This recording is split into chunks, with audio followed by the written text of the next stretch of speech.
Hi, Anne. As discussed, here is an under half-hour full body yoga practice. And of course, I've included conscious breathing and relaxation at the end because they're so important. So let's get started with the breathing.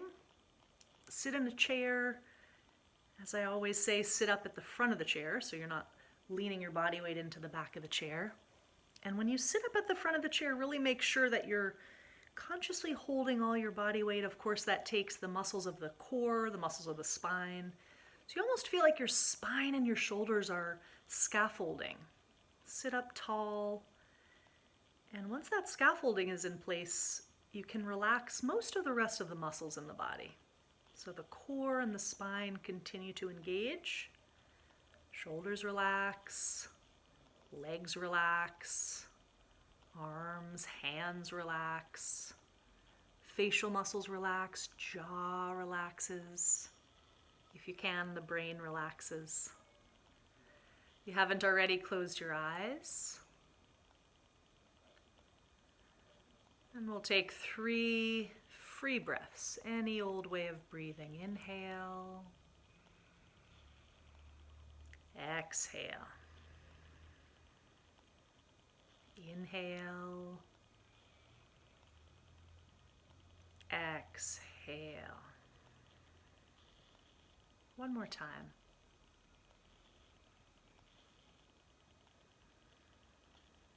Now we'll do 3 ohms because I know those are important to you. It is a great way to mark the beginning of the class and also the beginning of a shift out of ordinary consciousness. So ohming is a great way to do that. Let's do 3 ohms. Inhale.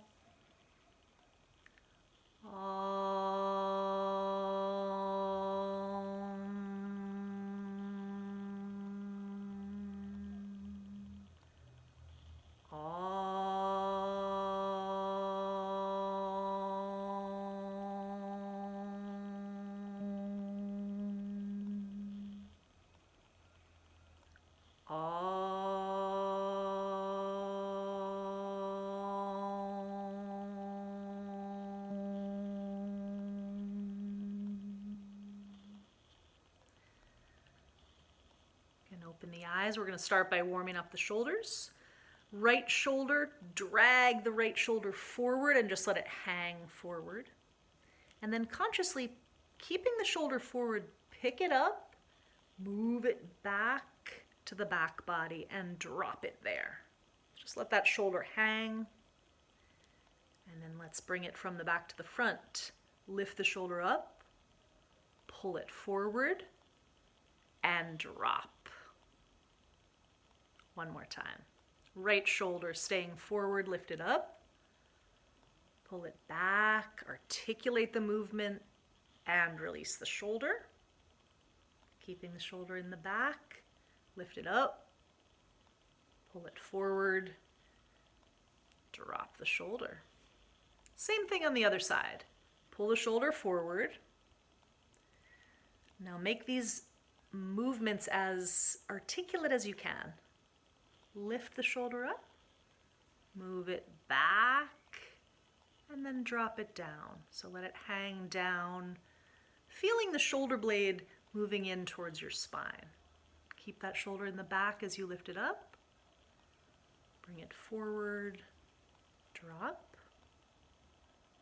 And again, lift it forward and up, backward position, drop. Back and up to forward and drop the shoulder. Now drop the chin and very gently, keeping the chin down, roll your head just a little bit from one side to the other. This can be a very small movement. Keeping the chin down and keeping the chest up.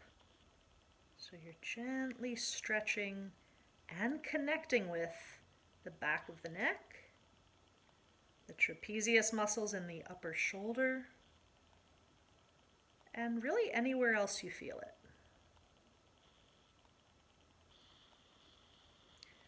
Let's stop that movement. Lift the head up to neutral and then come on up to standing. So as you know, I'm still a bit compromised with my sacral injury, so I'll be sitting, but I'll take you through the movements. Once you're standing, make sure your feet are about as wide as your hips. So look down at your feet, make sure they're as wide as your hips, spread out your toes. And on your inhale, let's take the arms up, look up, and spend a moment stretching the body. So your feet and your legs are grounded down, but the upper body and arms are reaching. Pull yourself up through the arms, through the shoulders, through the rib cage, and through the stomach muscles. Now release the arms. Let's bring the hands to the hips if you're able to. I know some days that's hard for you, but do your best to pull the elbows back behind you to accentuate the chest opening. Shoulders together, lift the chest, and then take a little back bend. Lean back, look up. Keep your legs strong here and keep bending back. Open the chest, pull the shoulder blades together, and then come back to center and release it. Now take your left hand, let it hang down so your left hand is on your left thigh. Take the right arm up and lean over towards the left. So the left hand is tracking down your leg. Try to make a nice curved position with this side body. Go a little deeper. And then let's do the other side. Right hand on the thigh, the palm is on the thigh. Left arm up. Lean over towards the right. Stretching the body, strengthening the core, strengthening the spinal muscles. Stay with it, go a little deeper. And then release. All right, now take your legs wide into a straddle. So your legs could probably be 2.5, 3 feet apart. Wide leg straddle, make sure the feet are parallel. Take your arms up, inhale here. When you exhale, twist to your left, bringing the hands to the height of the shoulders.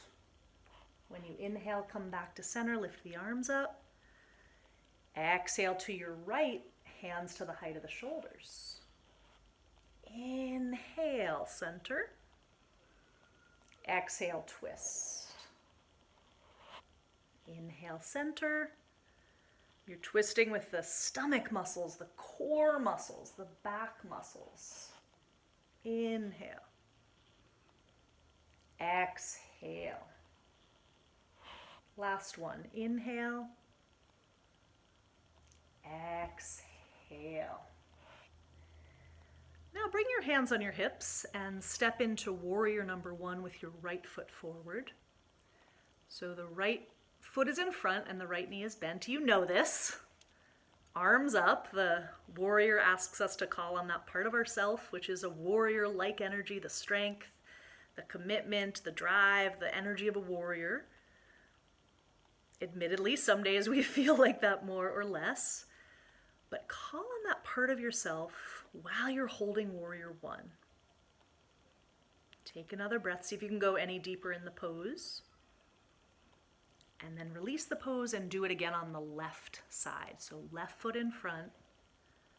If your shoulder's getting sore, I know it does sometimes, you can just keep the arms down.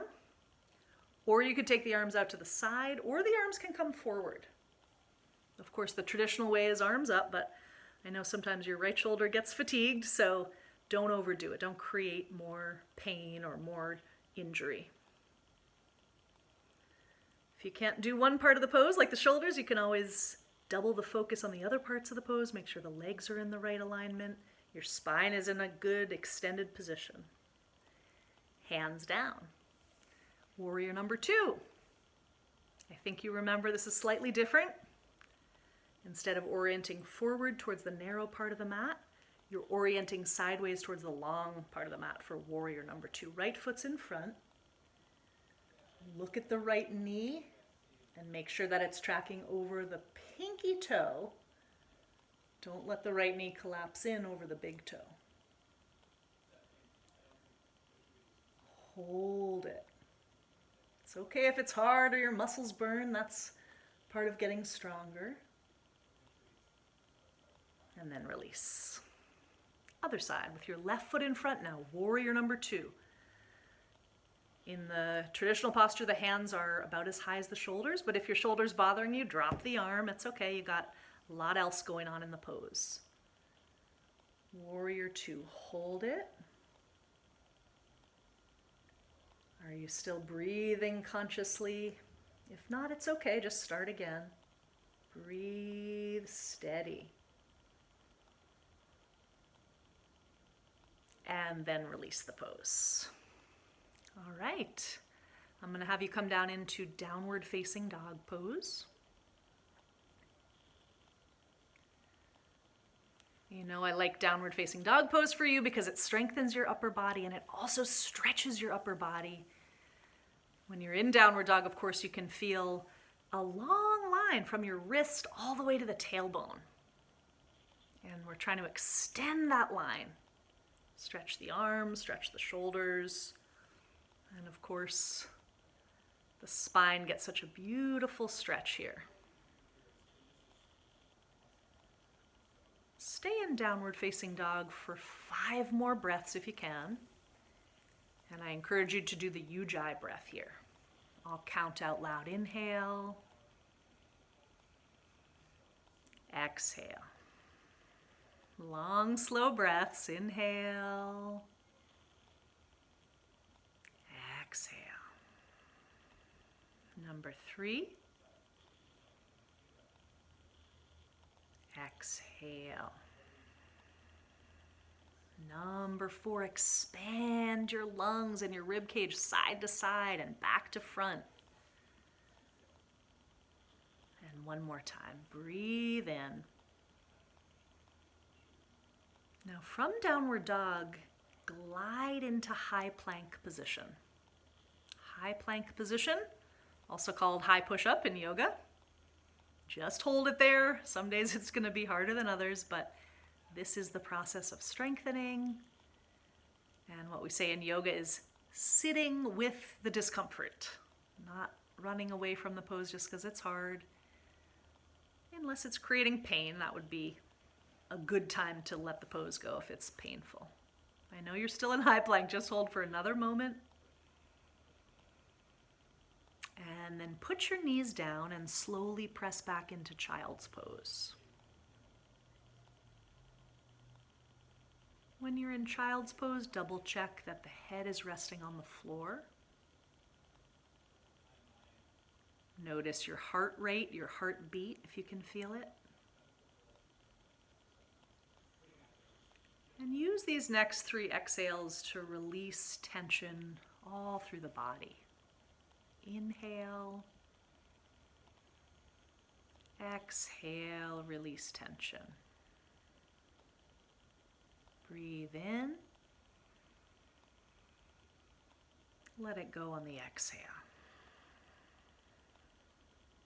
One more time.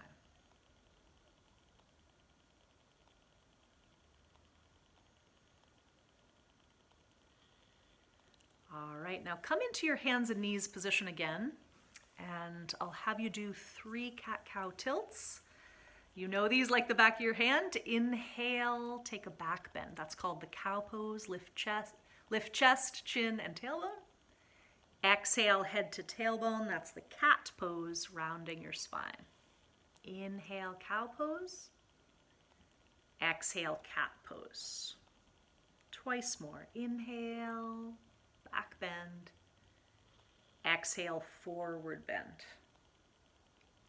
Last one. Inhale. Exhale. From here, one more downward facing dog. Move into it.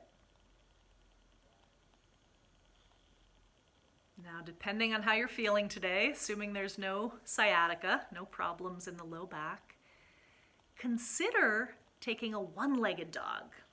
So if you take the one-legged dog, you bring your feet together so the toes touch. Stay in down dog, except lift your right leg up as high as you can. Lift the right leg, reach for the ceiling. As the right leg reaches up, make sure you're really dropping the head. And then lower your right leg and lift the left. And when I say reach for the ceiling, that might be a little bit of an overstretch on some days. Some days you might just get the foot off the floor a few inches, but that's still meeting the objective of the pose. So your left leg is up to some degree. See if you can lift it any amount higher. And then bring yourself into downward dog again, and then right down onto your knees. So you're on your hands and knees, bring the knees together. Now send your right leg behind you, but I only want you to bring the right foot to the height of the hip. So the right leg is extended behind you. Straighten your spine as much as you can so you're not doing a back bend here. If you're doing well in terms of balance, lift your left arm forward. So you got your right leg back and potentially your left arm forward. Hold there. And then come back to all fours and take your left leg back behind you. Left foot should just be at the height of the hip. Flex the left foot. And then if you're able to today, lift up your right arm forward at the same time. This is a real true balance, and it's a wonderful way to strengthen the core. Let's do it one more time. So hands and knees. Lift your right leg straight back behind you. Flex the right foot. And either stay there or add the lift of the left arm forward. Hold it wherever you are. Hold it. And now release. Left leg back. Left foot flexed. Add the right arm if you're able, and balance. I'm sure the more you do this, the easier it will become. You'll notice your balance, hopefully, over time, getting steadier. And now release onto all fours. One more plank position. Come into that plank just as before and hold it for 5. Press into those hands. Make sure you're squeezing your legs as well in this pose. Last 2. 1. And then go ahead and put yourself onto your stomach. Once you're on your stomach, turn your head to one cheek or the other. Doesn't matter which side you're on. Let's take a moment to release tension through the body, but in particular here, your pelvis, your low back, and your stomach. Just let your body rest on the floor. That is an ability all to itself to be able to release tension. So in yoga practice, as you've noticed, we both practice strength building and we practice release of tension. Both two sides of the spectrum, both so important for a balanced physical health. Staying where you are, let your knees bend. And then slowly, feet are together. Let your feet go left to right. Slowly. Feet can just flop left to right. This is a good way to loosen up tension in the low back. All right, now let's have you come into the Sphinx pose. So you move onto your forearms. Double check that your elbows are underneath your shoulders. I know sometimes you don't have your elbows under your shoulders, so look for yourself. Elbows under shoulders. And the arms act like scaffolding here. The arms aren't doing anything in particular once they're in the correct position. The energy is in your upper back. So lift your chest forward and up. Use the muscles of the upper back. Lift your chest forward and up. And try to have the chin neutral. So the chest is lifting, upper back is working, but the face is just neutral, looking forward. Now keep that neutrality in the position of the head. In other words, don't drop the chin nor lift the chin. Just keep it neutral. And look to your right. Look over the right shoulder slowly, slowly. Staying in the Sphinx pose, bring your head back to center. And then look over your left shoulder.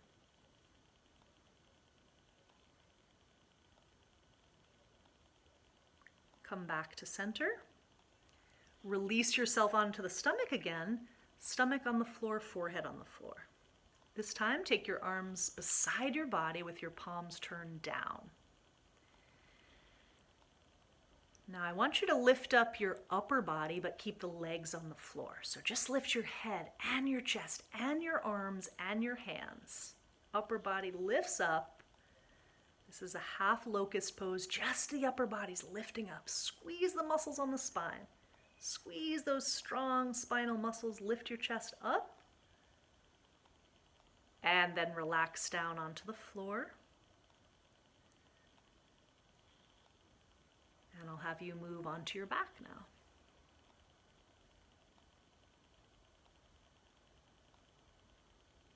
Once you're on your back, pull your right knee into your chest and hold that knee with both hands. Hold your right knee into your chest with both hands. And then change and pull the left knee in. Left knee to your chest.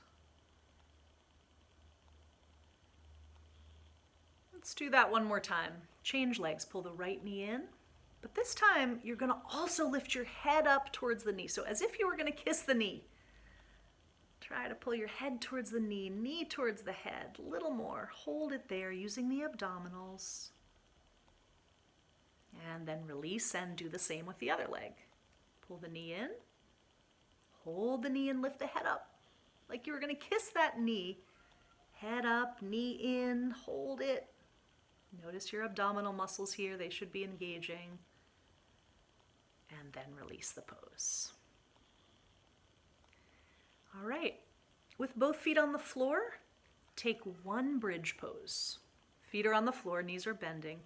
Lift your hips up, your spine up.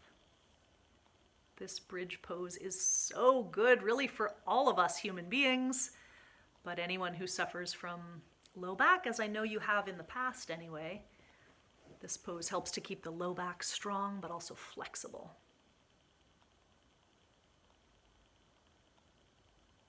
Take another breath here in the bridge pose. And then lower your spine and hips down to the mat. We're going to do 3 more bridge poses. These will be done with the breathing.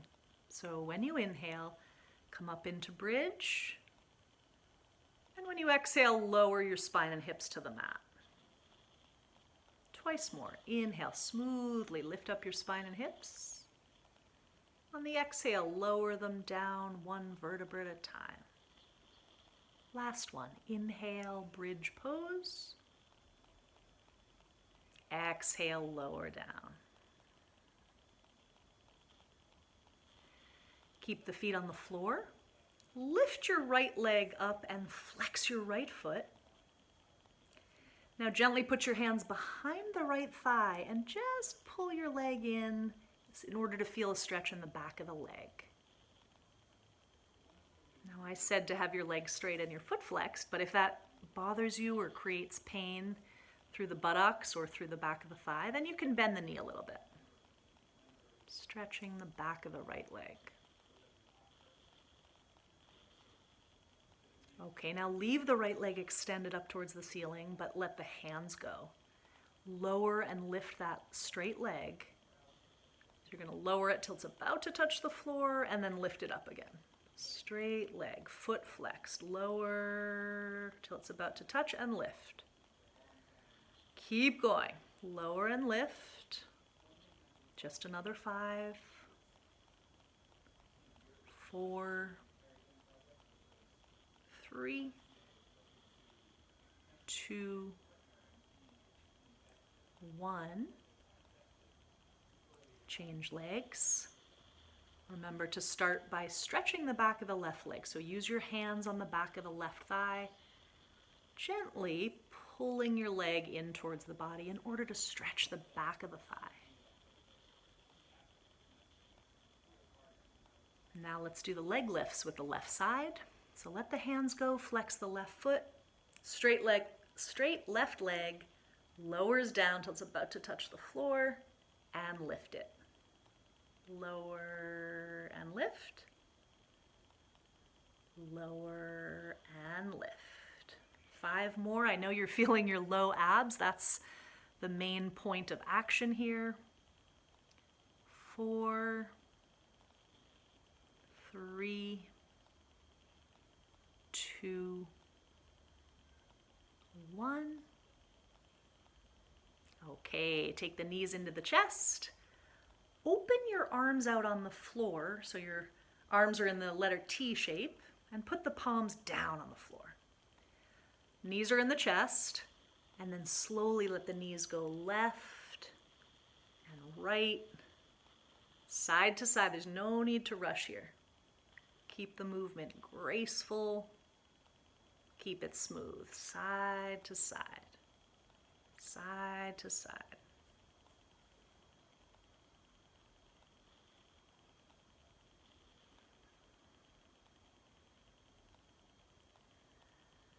All right, now let's finish with one more posture and then Shavasana. Last posture is the reclining pigeon. You're on your back, put both feet on the floor so the knees are bending. Now cross the right ankle over the left knee. You might already feel it in the right hip. If you don't, I think you know to put your hands behind the left thigh. And by pulling on the left thigh, you'll increase the stretch in the right hip. Reclining half pigeon pose. Notice if you're holding any excess tension in the face or the jaw or the shoulders here. Try to relax those areas that are not essential for this posture. And then change legs. So feet are on the floor.